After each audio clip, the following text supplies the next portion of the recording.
On Sunday, August 17th, 1969, this Rickenbacker was played at Woodstock.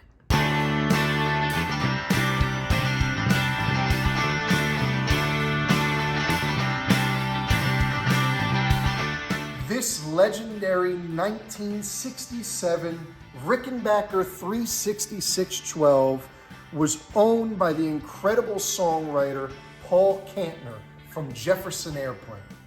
Now, in the late 60s, Jefferson Airplane was it. They were huge, writing hit songs, hit records that were played on the radio throughout the entire country. And they were making a statement. They got hired for Woodstock, and they came in ready to rock. Every single song they played on Woodstock you could check out on all platforms, Spotify, YouTube. Check it out. They rocked the house, and I can't get over that this guitar made all that incredible music happen. Such a full sound, a 12-string guitar. I mean, look at that maple glow finish. It's just a recognizable guitar that made music history.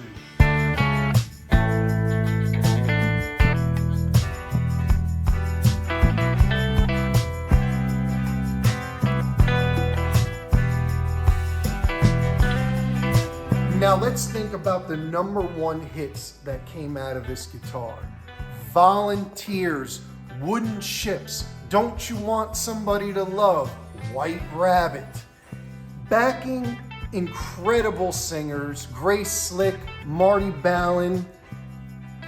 Paul Kantner got a beautiful tone out of this guitar. It just filled the entire tune, and it just gives it that special kind of psychedelic tone and sound. Beautiful. And they really started a movement. They inspired many musicians and songwriters to write some awesome tunes, and it's just such a cool looking guitar. We're gonna get into some of this. Why is there tape on it, right? That's a cool story. We're gonna get into that. And hey, it was played at other festivals, Altamont in California with the Rolling Stones. Just, you gotta look at the footage. You could go on YouTube and look at all the clips that this guitar is played on. I mean, guys, rock history, man.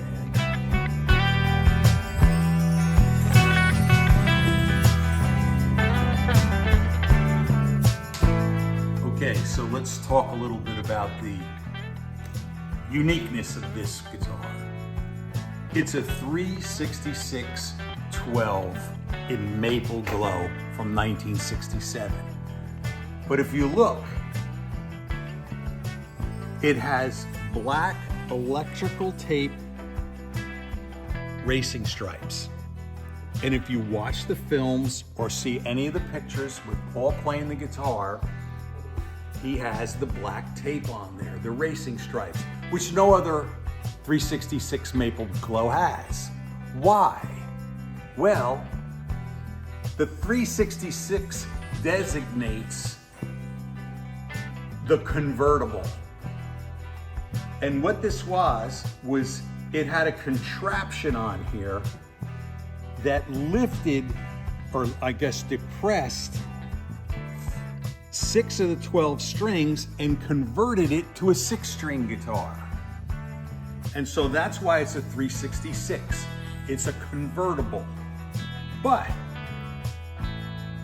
the convertible contraption's been taken off this guitar. Obviously, Paul did not like it, did not need it. It gets in your way. It's kind of a dumb thing. So when you take off, and we'll show you all the stuff that the convertible contraption is screwed to the top of the guitar, they wanted to hide all the holes.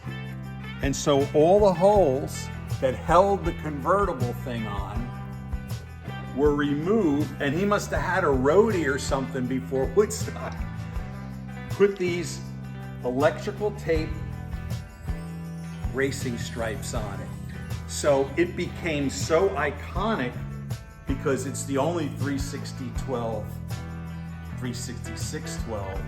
that I've ever seen, and it identifies it as Paul Kantner's from Woodstock, from Gimme Shelter, from Altamont, from the Dick Cavett show, from all kinds of performances that he used it on. And we'll show you underneath this pick guard, Paul signed it with his signature, little drawing and his signature. And we have some picture. We have a picture of Paul with the guitar when it was authenticated by him. But here it is, a piece of rock and roll history, a 366-12. You can see the back. Everything on it is original except the black electrical tape. And even this black electrical tape, some of it's been replaced because think about it, 79, 89, 99, 2009, 2019, it was over 50 years old. So there it is, Paul Kantner's Jefferson Airplane, 1967, 366-12. And you know what? One little other note. Rickenbacker was terrible with their designations. So when you take this off, I'll show you. It says 360.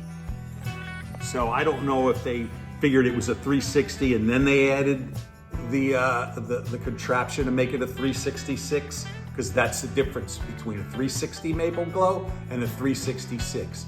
But inside, it's dated 67 and it says in red letters 360. So there you have it. Very cool. Nothing like a 12 string. Nobody plays them anymore. But back then, everybody played them.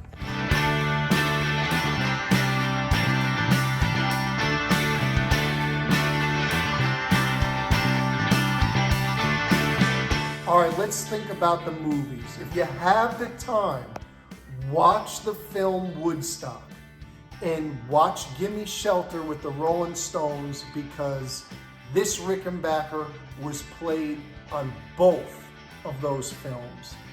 And what guitar can you say was at the biggest festival ever, the most successful festival ever, Woodstock, where there was peace and love, just a beautiful movement. And then it was also at Altamont, where they thought it was going to be like Woodstock, but it didn't turn out that way. There was some scary stuff that happened then. And so if this guitar had eyes, it's seen a lot. Thank you all for watching. It was an honor to be able to show you this. And hey, go listen to some Jefferson Airplane.